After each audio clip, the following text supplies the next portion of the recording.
तर गुजरातमधल्या या अपघातामध्ये क्रू मेंबर दीपक पाठक यांचंही निधन झालंय। दीपक हे एक्झिक्युटिव्ह केबिन इन्चार्ज होते आणि त्यांच्या निधनामुळे पाठक कुटुंबियांवरती दुःखाचा डोंगर कोसळलाय।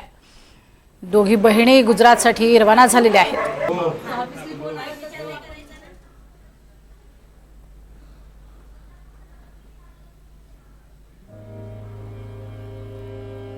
दुःखद घटना झालेली आहे।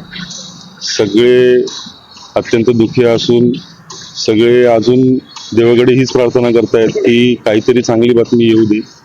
आणि आज काल रात्री त्यांचं घरातल्या दोन्ही बहिणी आणि त्यांचे भाऊजी हे गुजरातला रवाना झालेले आहेत। 5 वाजता त्यांची फ्लाईट होती आणि ते तिकडे पोहोचून DNA टेस्टसाठी तिकडे ते थांबलेले आहेत।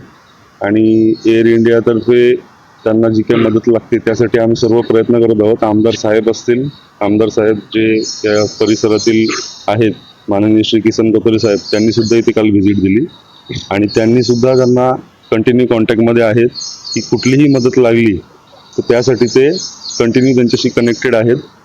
आणि अजून त्या परिवाराला सुद्धा कन्फर्मेशन कोणती मिळाली नाही एअर इंडियातर्फे की नक्की काय झालंय। DNA टेस्ट झाला का? DNA टेस्ट साठी सॅम्पल त्यांचे घेतलेले आहेत। हॉटेलमध्ये आता ते थांबलेले आहेत।